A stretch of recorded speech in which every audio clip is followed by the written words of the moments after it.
and begin to share my screen with you guys. Can I get someone shouting out that they can in fact see my screen? Yeah. Yeah. Yes. Brilliant. Thank you very much. Wonderful. And great to hear some voices there as well, because I'm always a little bit afraid that I'm just shouting this out to myself, basically, as well. So good to hear some voices there. I think Maggie did enough of an introduction on me, as I said, and there are probably just one or two too many people here to do individual introductions.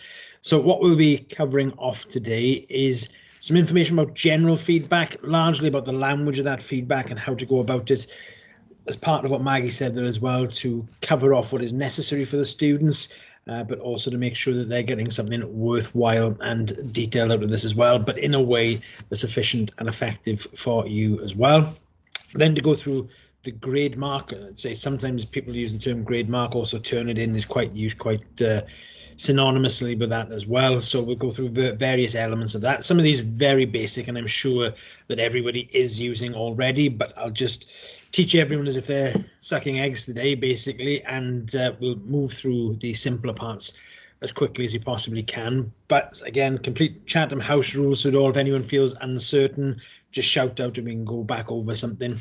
So we'll cover in-text comments, which is not something that I use too much, but we'll talk about the quick marks, which is something that I tend to use more, and saving those marks so that you can use them time and time again.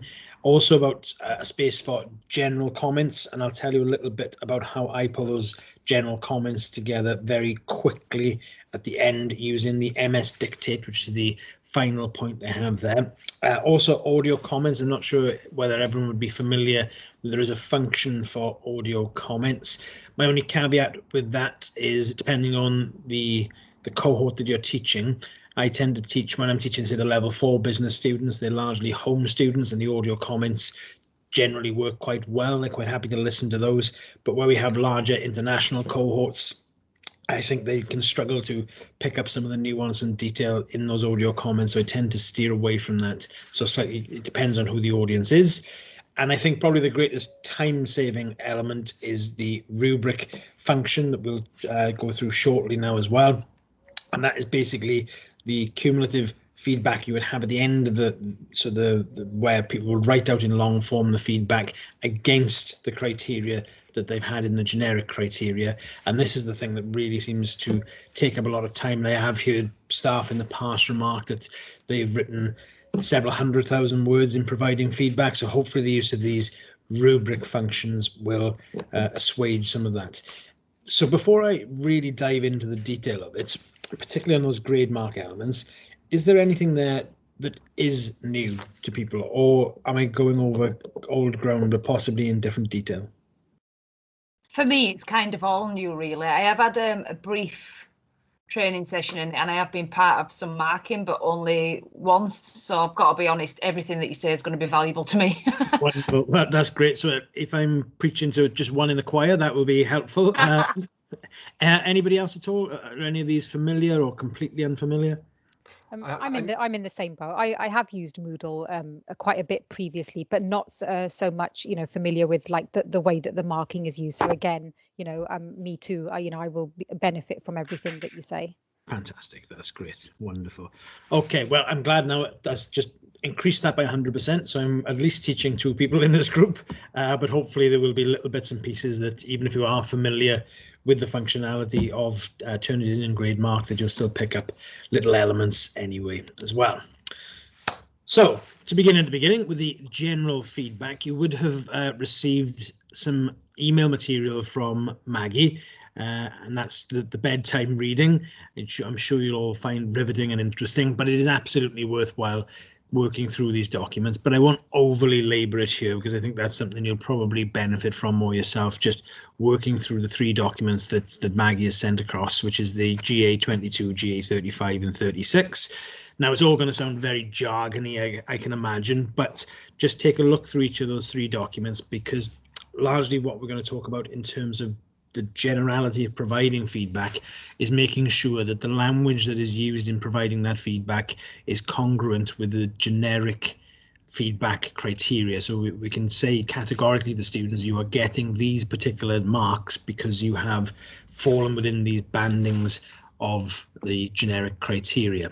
So we'll talk about that as we move through. There's nothing overly exciting there on that first slide, mostly just telling you where to look. Just double checking everyone here has received that email, or is there anyone I should ask who hasn't received that email? Yeah, I've got it. Brilliant, fantastic. Okay. Yes.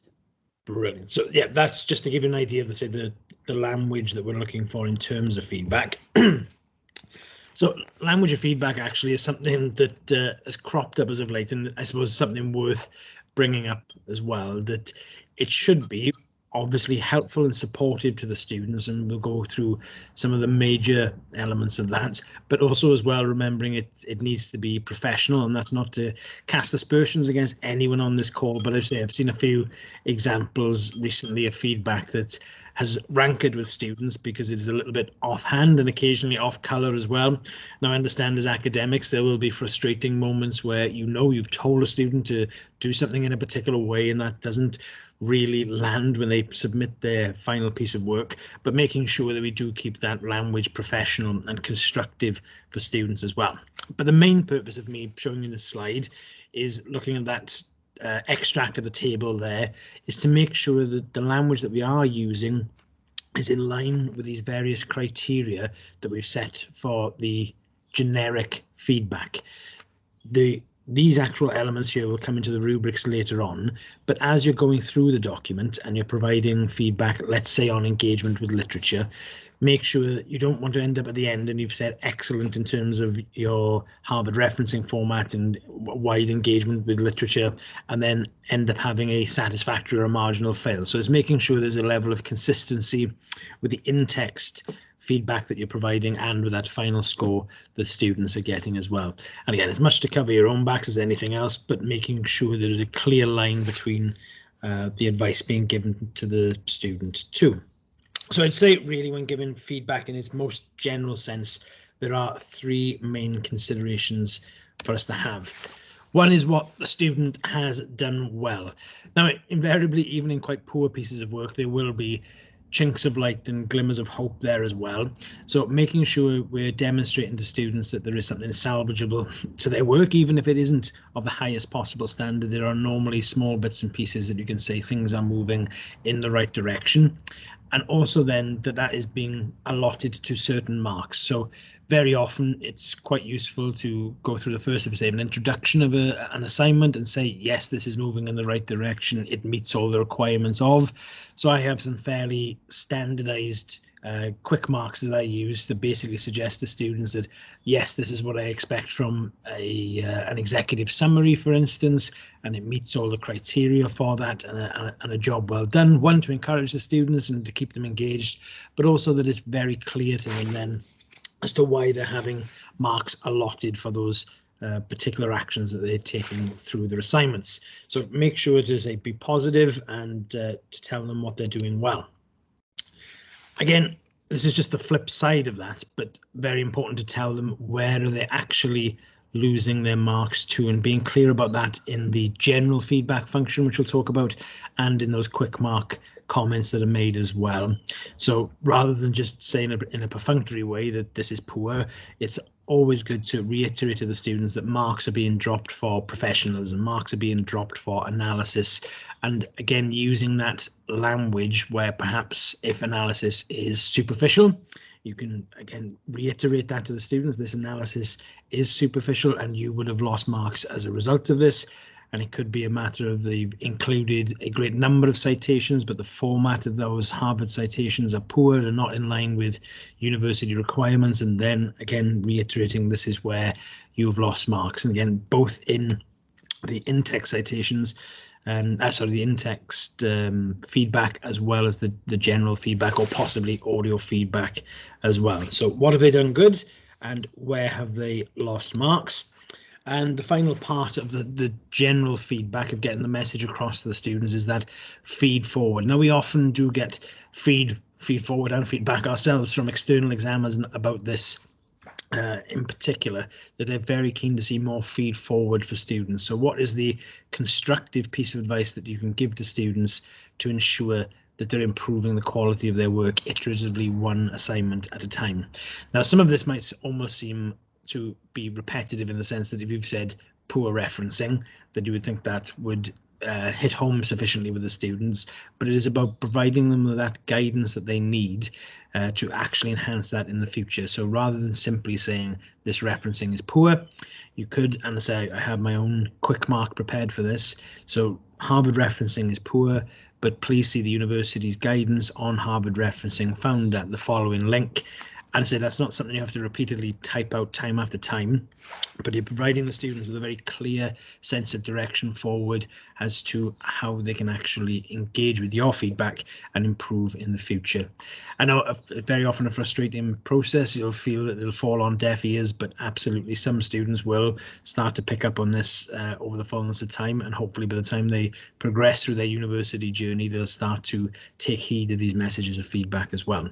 So those are really the three major things that we need to cover off in terms of the language, but I suppose really it's the four major things. One, that language is congruent with the generic terminology that we've provided already, and then that you're positive to the students in telling them what they're doing well and what they can build on, the foundations that they already have, specifically telling them where they've lost those marks, and then finally that feed forward.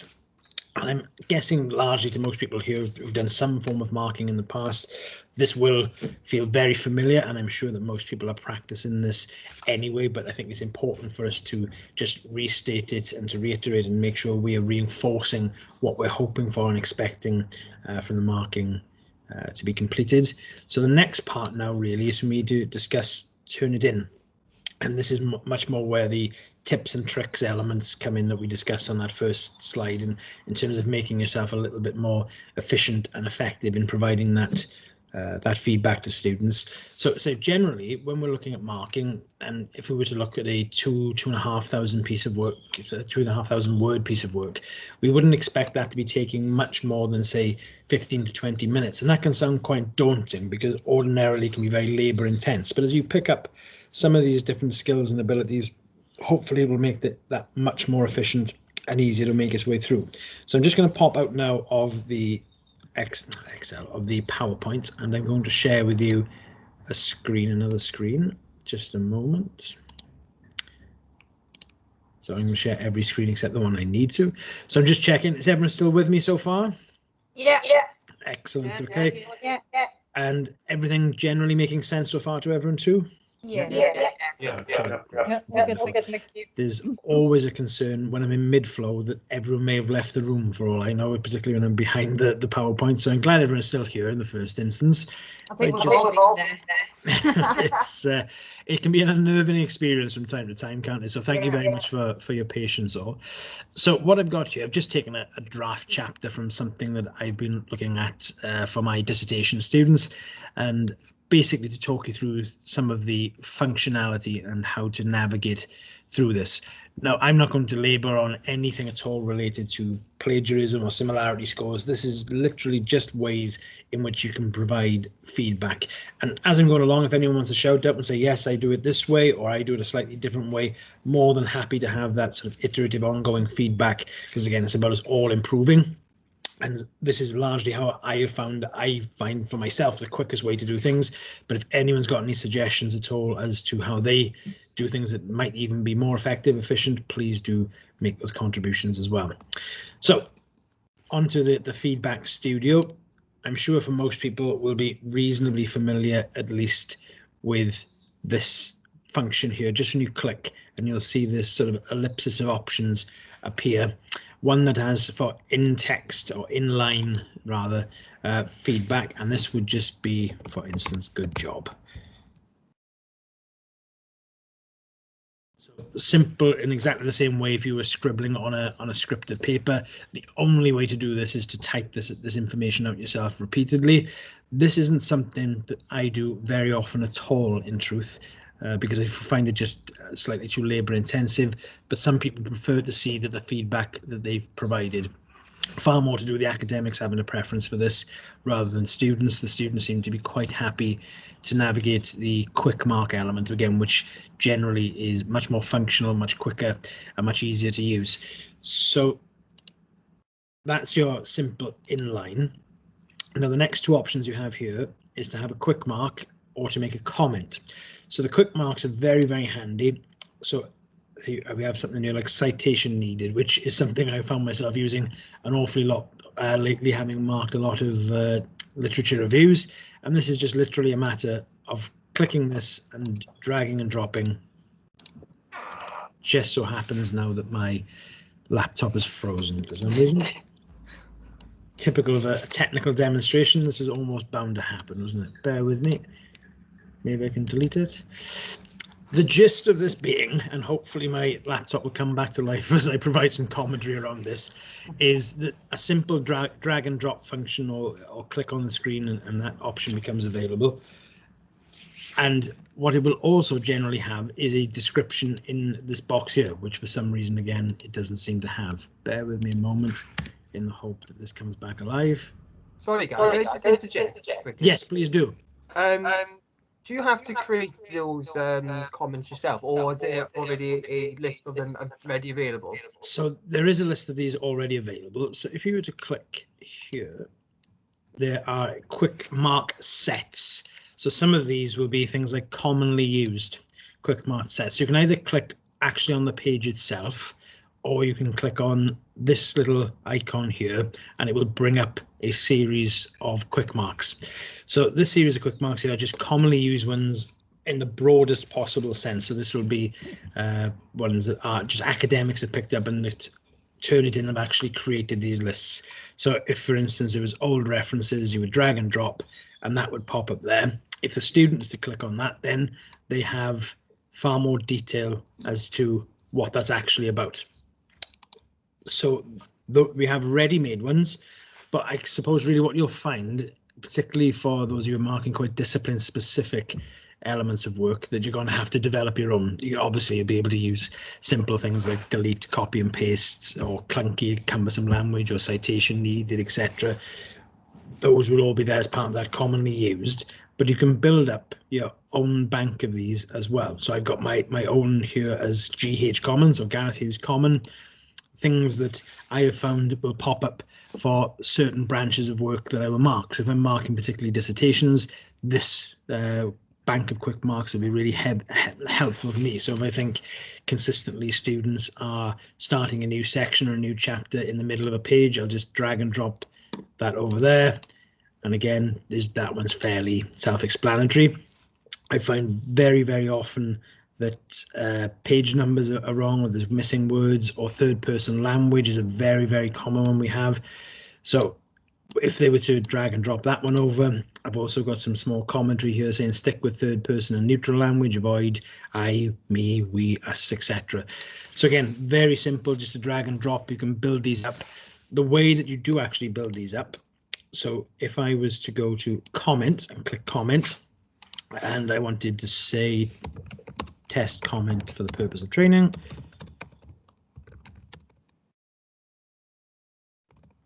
Now, if I was just to leave that there, that would just act as a comment in the same way that the inline text acts as a comment. So that will just sit there, students can click on it and they can see the specific thing that you said. But if you feel I'm actually going to be repeating this message to students quite frequently, which very often is the case, and particularly could be specific to a particular assignment, you notice the same errors and mistakes are happening, or that the same positive feedback is happening as well, you can then convert your comment into a quick mark. So literally by clicking back onto it, clicking to convert to quick mark, you would give it your own title. So I'm going to put test train here. And then I'm going to set that to GH Common here, just so you can see that appear. And that test train will pop up in that right-hand side column, and you'll just be able to drag and drop that. And that will be there for the next assignment, the assignment after. So that's there with you in perpetuity as well. You can actually, by going to the settings, edit these and change them in the longer run, though I have found very little need to do that, to be honest. Once you've got your sort of 15, 20 quick marks, they tend to be the ones that you most regularly go to, and there's generally not that much need to delete them because those patterns tend to exist across the whole of the assignment, in truth.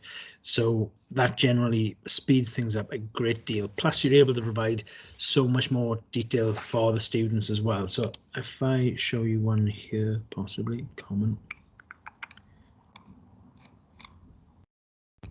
commonly used.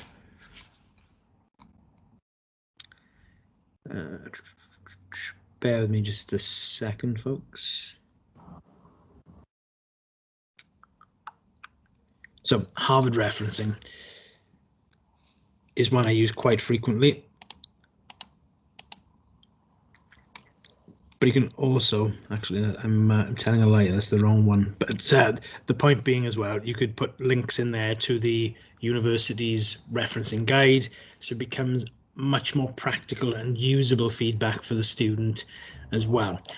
As an aside to all of this, it's really worthwhile encouraging the students to fully engage with their feedback as well. I think that's an important part of the process.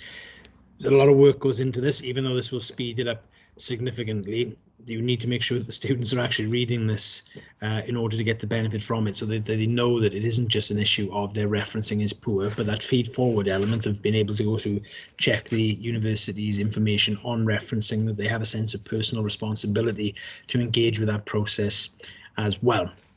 So that's the quick marks in a nutshell. So we know now that we can drag and drop the commonly used, but you can also build up your own bank of these as well by saving comments into quick marks, which will speed things up significantly in the future as well. All so far so good, folks? Yeah. Brilliant, fantastic. Okay, great. So I'm just going to check back to the other things I said I'd cover here. So we've covered off in-text comments. We've also covered off quick marks as well. So I'm going to amalgamate two things here in terms of general comments and MS Dictate. So we have a general comments box here that you can just type in long form feedback.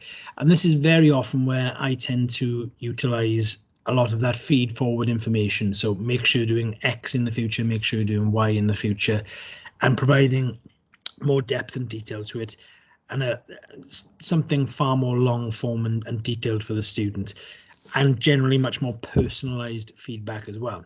Now, in truth, that previously providing that level of personalized feedback, that was the troublesome, time-consuming, back-breaking part of the marking work, because as you get more proficient at using the quick marks and the rubrics, those elements make it so much quicker. But providing personalized feedback was still quite a time-consuming thing to do.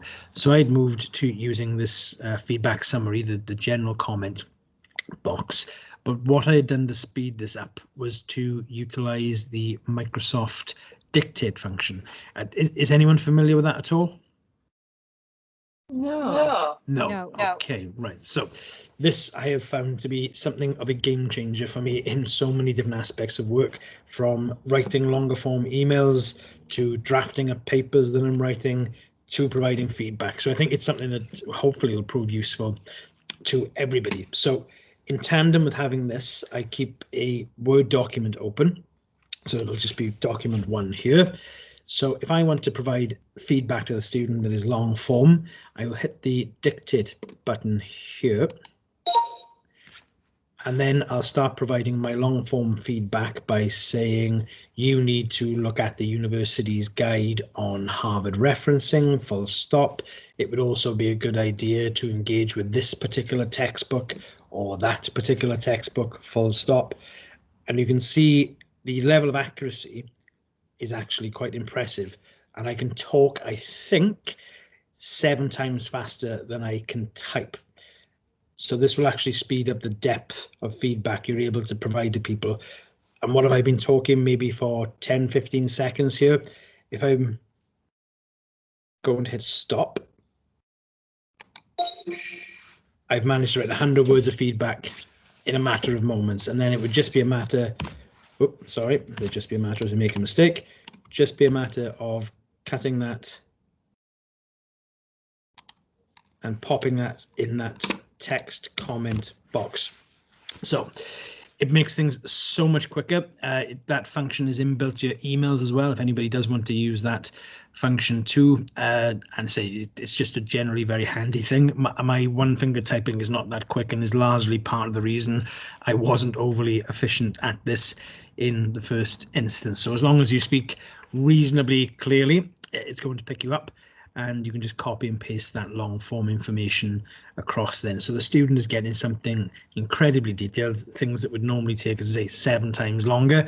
And that isn't just me personally, it's a widely cited fact that we can talk 7 times quicker than we can type, even the quickest of us.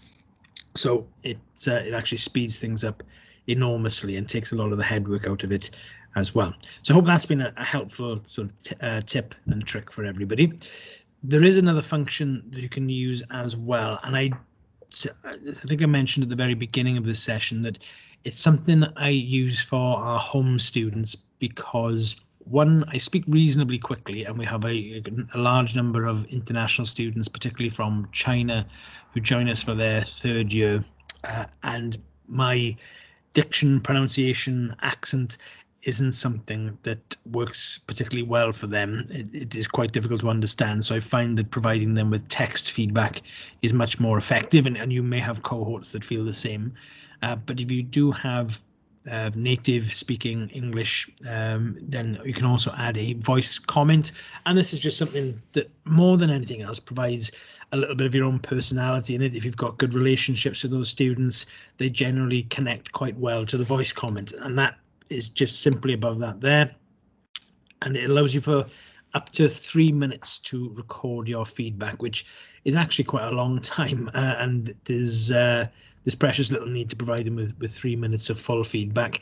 What it doesn't do as a function, which I'd initially hoped it might, is it doesn't provide you with an opportunity to provide multiple 3 minutes. So you can't, for instance, find somewhere where there's an example of poor grammar, for instance, and just say the words poor grammar, and then on the next line say poor citation or good job, good work, whatever it might happen to be.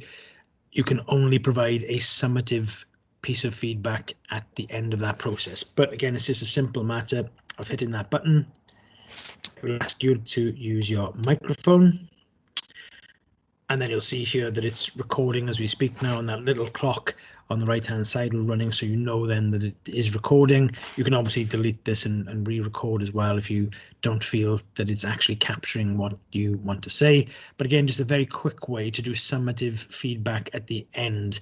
And that's generally the best place to do that, because you're not able to provide ongoing feedback, but you can provide something that is very detailed, very personal, but will actually not be that troublesome and time consuming to you. We say, well, one, you're limited to 3 minutes anyway, but you're actually going to cover so much more detail for talking for 30 or 40 seconds than you would if you were trying to type that feedback as well.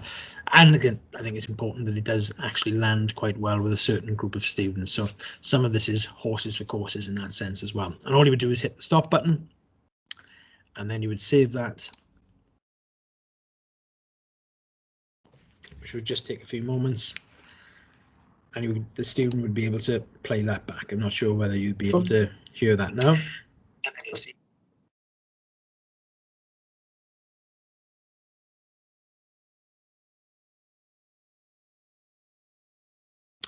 The only trouble with that is you get to hear your own voice back and think there's no way I can sound like that. That can't be my voice. I'm not sure if anyone else feels like that with the number of video calls that we've been on lately that get recorded and have this sudden imposter feeling that can't possibly be me. Okay, so what have we covered then? We have covered the in-text, the inline text. We've covered the quick marks and how to make comments into quick marks, as well as the dictate function and the text comments, as well as voice comments.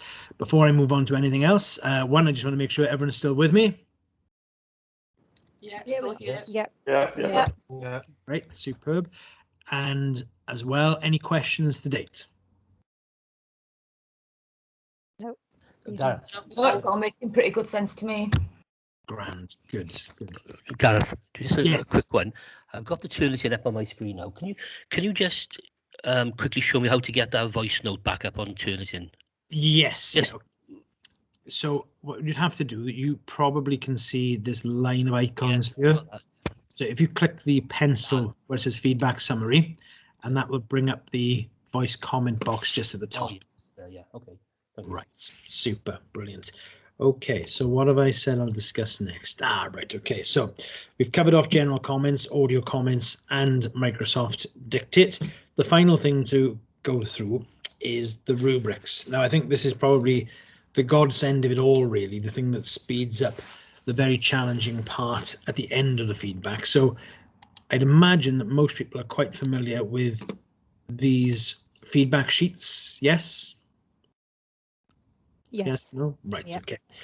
So these were the bane of my life when I first started doing this a few years ago, and spoke to someone that was providing me some support at the time, and how do you make our way through these? And so basically you print them out or type in them and just put the marks in.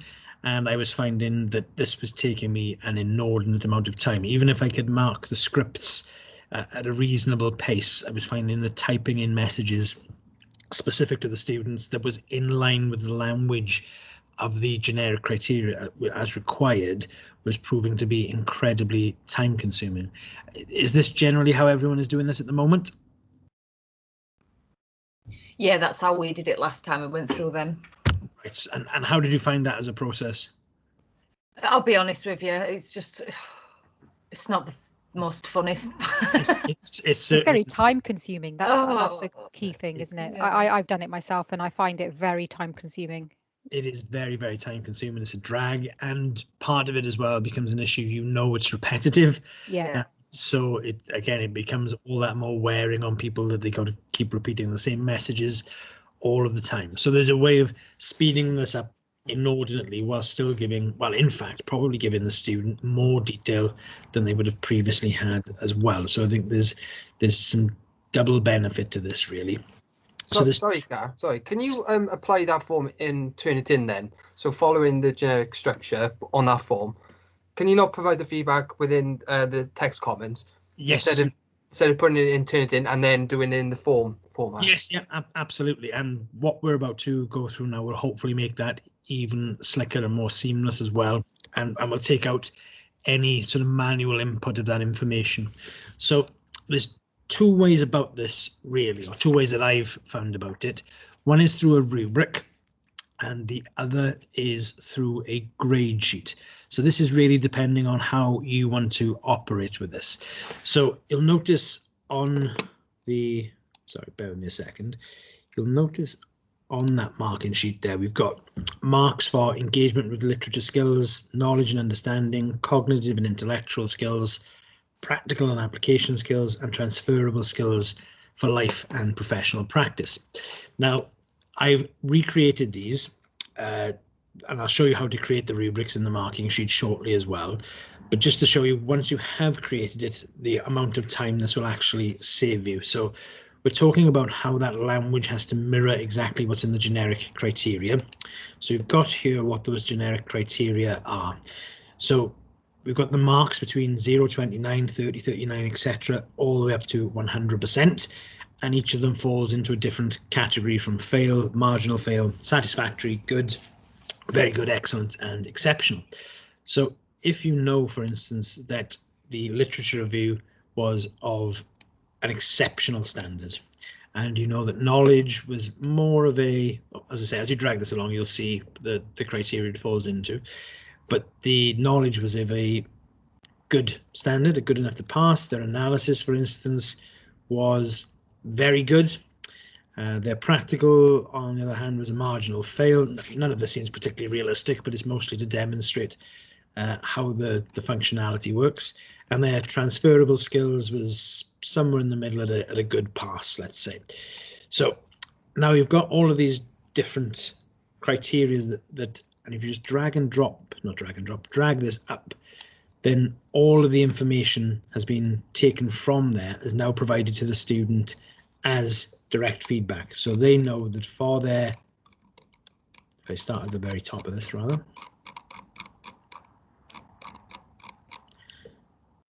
so for their literature, they now have these criterias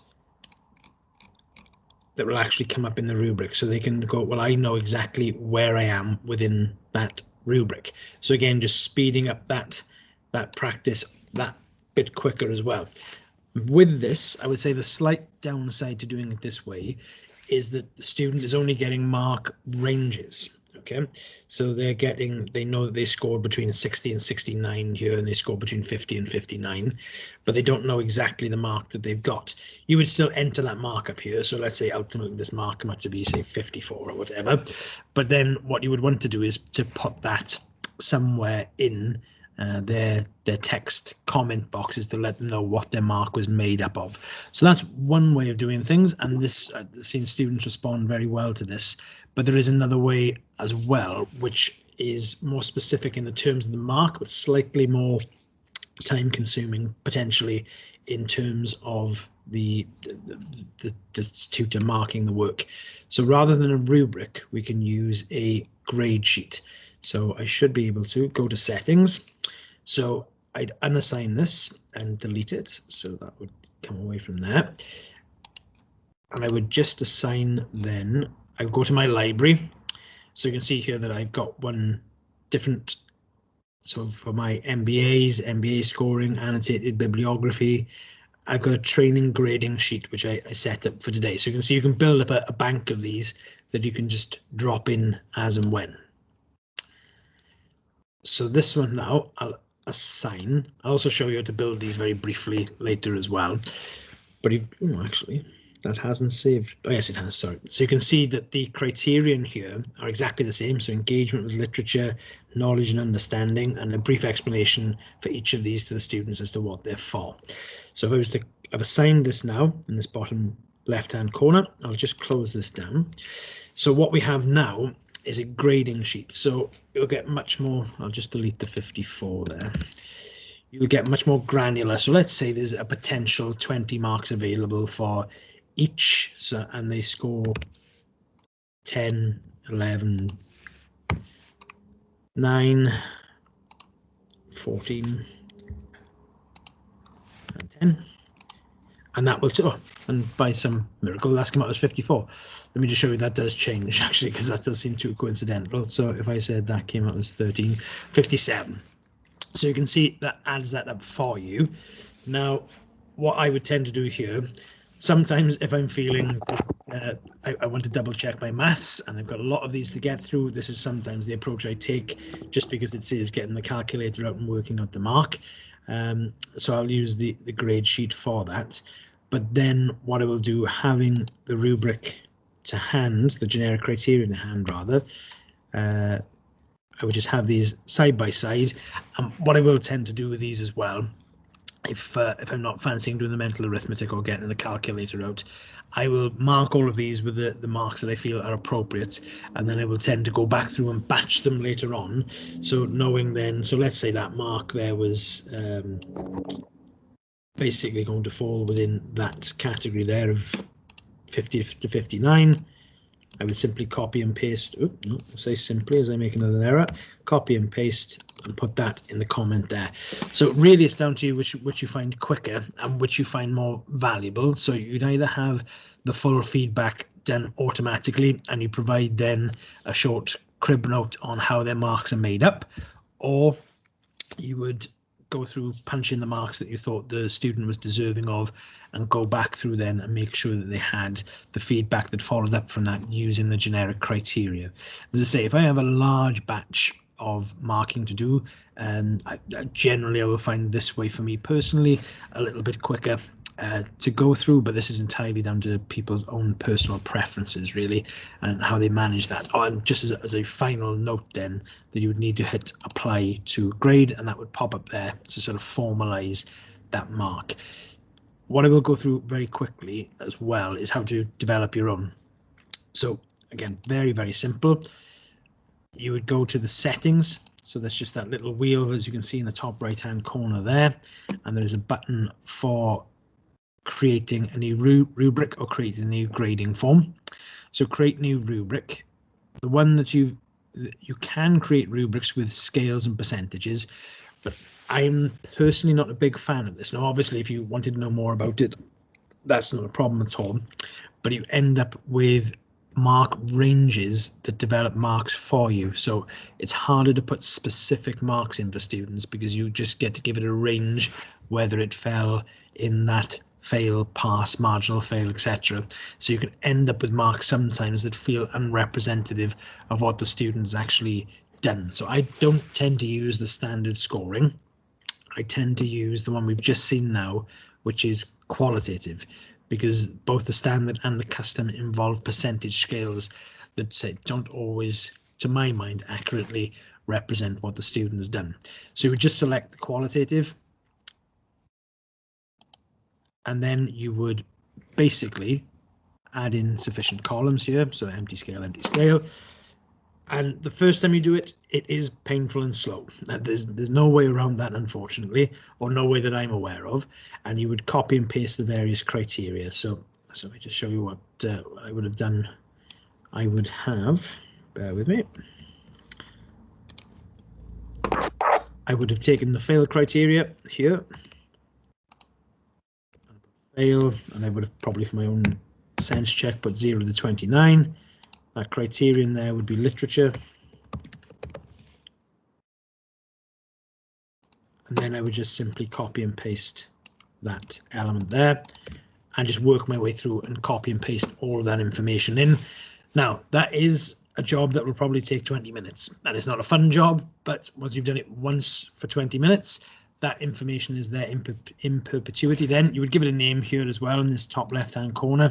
As I said earlier, I named them test, but you could name it after the module, or you could just name it level 3 marking criteria, level 4 marking criteria. So if you're moving between different levels, you'd have that correct level there all of the time. So once you've got that initial setup, you go through that slight pain in the first instance, but after that, then that's well established and you're away to go. So that would be how you would set up your rubric. Bear with me. But you can also set up new grading forms. So again, options for criterion here. So generally we've got the 5, or not generally, we've always got the 5. So it's the engagement with literature, knowledge, understanding, cognitive, intellectual skills, practical skills, and transferable skills. So you'd want to make sure basically you had 5 criterion there just by hitting that plus button. Then just again type in, so I'm just going to type in the word literature here.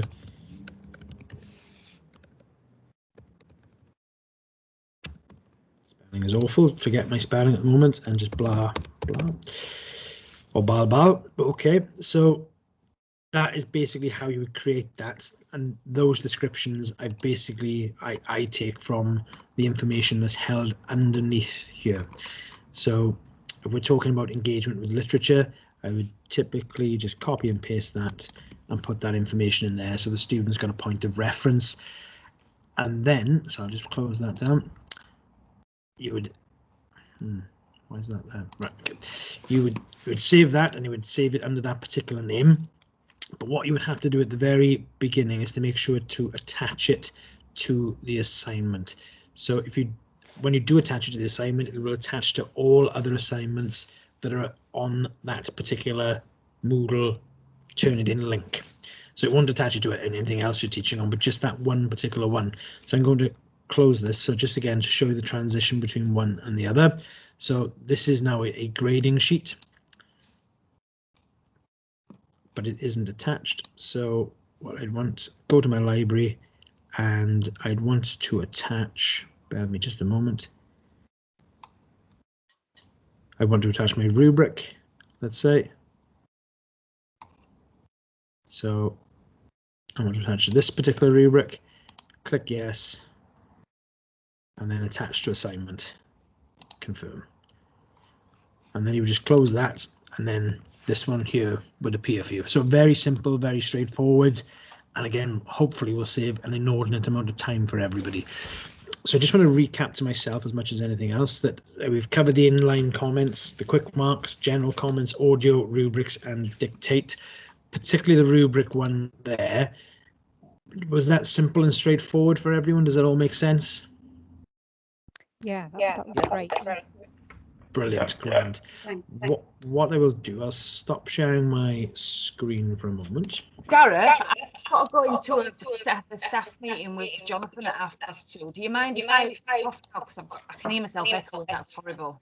Oh no, not a worry, not a worry. Yeah, if you've got to go, you've got to go. I just want to go because I didn't want to be rude, but yeah, I've learnt loads just by sitting in with you for this last hour. So thank you so much. Our pleasure. I'm really pleased to hear that. Super. Thank you very much. Okay, thank you. Bye-bye. Cheers now. Take care. Okay, right. So for those of us that are left, what I'm looking for really now is a little bit of question time. So we've left 10 minutes at the end for everyone to fire off any questions. So any thoughts, any questions? Do people use this differently? To be honest, this Gareth, this has been really beneficial. I mean, what you've just told us, I think that'll save a huge amount of time. You know, especially like, what do you personally use then? What do you prefer out of the two? The grade, what did you say again? The grade sheeting, the sheets, or the rubric one? I personally prefer the grade sheets, only because this is going to sound awful as well, but I really don't enjoy the mental arithmetic of things if I've got like 100 papers to mark, and I think, Right. well, at least I know that number is correct. Yeah.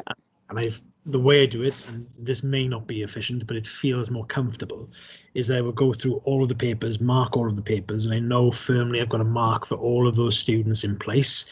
So I know that's my major job done, and then I can go back through and do the copy and pasting. Yeah, which is not too bad, is it? It's not too. It's in truth, it's the kind of thing I can do in front of the TV without thinking too much about it. Yeah. And I think that's part of the benefit of it. So I think, yeah, once you've got those marks in place, that's the headache done for me. I think, well, at least now I know the student is, he's passing, failing, or what sort of bounds they're falling within, and just the copy and paste later on. Some people find it much easier just to do the drag and drop and put their own numbers in, but I'd rather make sure the numbers were correct because the machine has said so, if I'm honest. Okay, that's brilliant, fantastic.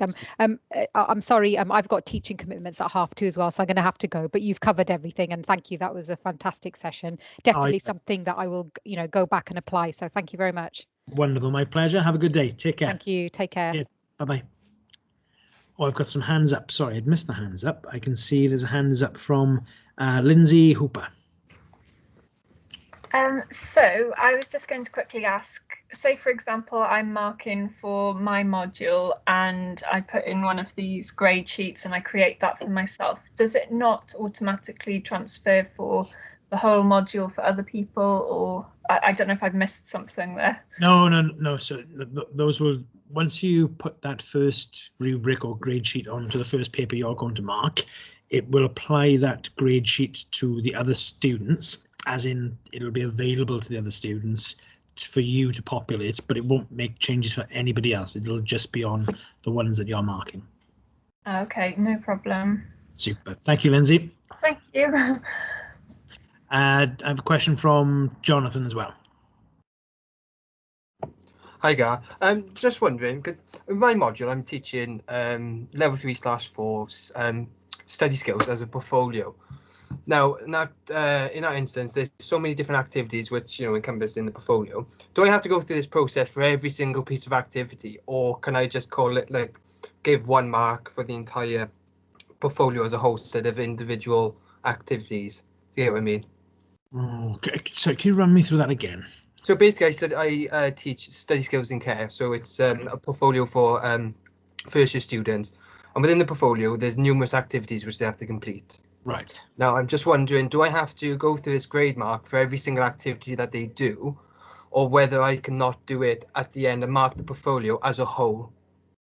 Yeah, I think you can mark it as a whole. I don't think that, because again, we're looking for summative feedback, and there will be small sort of idiosyncrasies here as well. Perhaps for that particular instance, the student would benefit more from that summative text. So if you were to use something like Microsoft Dictate, as mentioned earlier, and you needed to give them a holistic picture at the end, maybe that text box rather than the rubric would actually be providing the more useful information. Does that make sense, Jonathan? Yeah, thank you. Because like I said, so some of the activities, for example, with Harvard referencing and goes via Turnitin, so that's not bad. But then some of the activities then are quite, quite simplistic, and it's just. I just don't know whether I could just do it as a whole, because there's about 20 activities that have to go via Turnitin, and I don't know whether I have to apply that same generic criteria to every single activity. Right, yeah.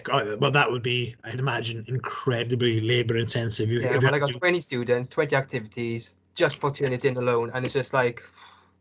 Yes, that doesn't seem sensible in that sense, to provide that level of feedback on a very simple task. So I'd imagine it would make much more sense to do that from a big picture perspective at the end, because otherwise they're going to get information that is more detailed than the task itself. Brilliant. Thanks, Gav. Not a problem. Thank you. Any other questions, folks?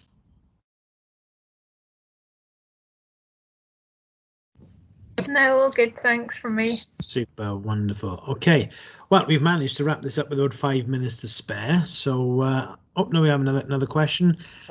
If I get stuck on anything, can I drop you a quick mail? Yeah, of course, All right. absolutely. Yes, as I said, I am I'm no expert in truth. This is literally just me crossing the river, feeling the stones, and thinking, how can I make this easier for myself? And these are some of the things I've picked up along the way. I suppose the thing I've laboured on quite a lot is the language of it, because I do think that's really important for the students to understand that it is a criteria that they're trying to meet, and we're trying to be fair as we possibly can with them. But from our perspective as academics, there needs to be ways to make this quick and efficient, but the students still get what they need. But yeah, of course, Drew, sorry, there was a rambling way of answering your question of saying yes, of course you can get in touch. Yeah.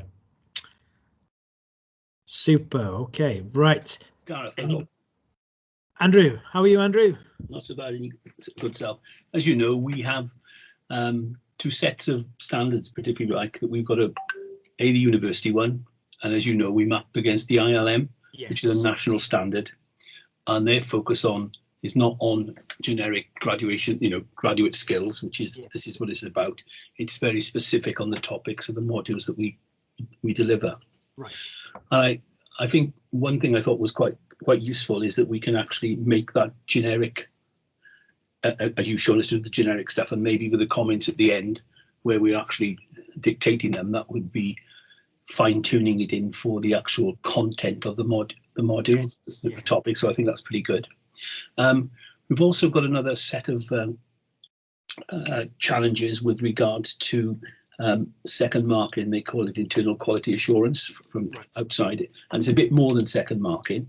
So what we've been doing is actually using the mark sheet and putting some comments on the bottom. Now, I don't suppose, is there any way of doing that without the students seeing it? Because the internal quality assurance is between tutors, and it's quite important for us because we will have, should we say, at level 4, we'll have 7 people teaching the same module in 7 different locations and marking it. So the standardization, we do standardization exercise, but in terms of feedback, can that be done would that still have to be done outside turning in? Otherwise, if we put it on the students' comment at the bottom, in other words, just say, for example, that the internal the internal verifier to do the second marking did it in by recording his voice, the student would be able to hear that as well. Yes. But it's guidance for the tutor, for the lecturer, rather as opposed to anything else. That's an interesting one, Andrew, honestly, because I think that's an idiosyncrasy of the ILM, because we would approach that generally differently, and I haven't seen that come up previously, but I won't founder my way through a made-up answer. I'll try and get something more accurate for you and drop you a line when I've got a better idea. Just mention it. If there's nothing obvious, when we're doing the revalidation we're doing shortly, we're going to make sure that we can. I've been speaking to Dominic Northeast to see if we can. If there's a way around it, but I just wondered. I had to ask the question. Were you aware of it? Probably not. But it was the question. Super. Thank you very much. Sorry, I can't be more help, man. That's all right. Cheers. No worries. Grant. Anybody else? Hello, Sorry, Material. How are you? Hi, how are you doing? Yes. Putting ILM on a side, how does the rest of the university do second marking? Because the minute you upload this and it goes live, students can see their first mark. How is that moderated? So a couple of ways it gets done, and my preferences of late has been for a form of moderation rather than second marking. That is an option available to us. So I will generally arrange a meeting with whoever I would typically be second marking with and go, let's work through these ones together to make sure we are getting the same marks and looking for the same things. So we'll pick a sample, say 6 of them, work our way through them together and say, well, are we in agreement on these? And we'll do it that way so we'll moderate rather than second mark. But generally, it'll be the first marker will take a look at something in turn it in, and the second marker will look at it mark it separately, but not really put any comments on there. Certainly not on Turnitin, but may send comments via an email. A slightly imperfect system, and possibly something that Turnitin or Grademark could look to improve. But yeah, see, they don't exist in the same place. No. So I'm presuming everybody's got external verifiers or external examiners coming Yes. in, regardless whether it's university or external examining body. So how do we evidence that moderation to the external? We have a form, the name of which I completely forget. Bear with me a second, because I should be able to find this fairly straightforwardly. And I'll share this in the group just so if anyone isn't aware of what the process is, this is something that needs to happen as well. So we have a form called the GA28 moderation of marked assessments. I'm trying to find a blank version of this if I can. Just a second.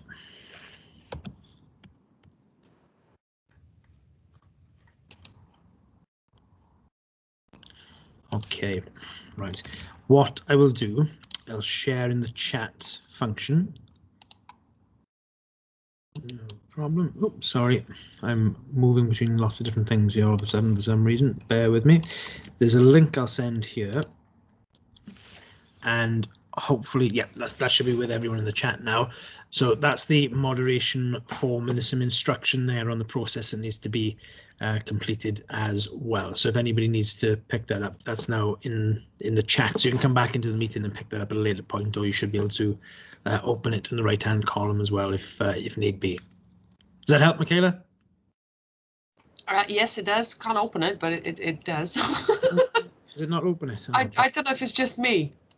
Can somebody else try opening this from the chat? I can see it. It's there. It's underlined. It says PDF. Yeah, I can't get it either. Right. Okay. Let me try a slightly different way of doing this then, if I can. It just seems like a duplication of efforts. If there was another page that was hidden from students on Turnitin that the moderator can go to, put their comments in, and this should ideally happen if there isn't a discrepancy between the first marker and the second marker or moderator or internal verifier. So the final mark that the student actually sees has been moderated. Yes, yes, indeed. Bear with me just a second, because I can see this, but I can't make it go over there. Ah, right. Hang on. Bear with me. Bear with me. What's the path? I'm sending you the path. Right. Let's try this. Uploading. Send. Has that worked this time? It hasn't arrived yet. I think it might be on foot. Bear with me. Oh, it's sending. Sorry, it's a little bit slow. Oh, there it is. Fabulous. Yes. Yeah, it has opened. Brilliant. Fantastic. Ordinarily, I've normally got more functionality, but it's only because Maggie's made me a presenter rather than me setting up the meeting. I try and get a quick bit of feedback on this. But we do have a function in the top corner where you can put a thumbs up. So what I'm looking for, can anyone see the thumbs up function? Anyone see that? No. Nope. Oh, yeah. Next to the hands up. Okay, so if it was in any way helpful, useful, or if you learned anything at all today, could I get a thumbs up? 1, 2, 3, 4, 5. Come on, Andrew. Come on, you can do it. It's on top.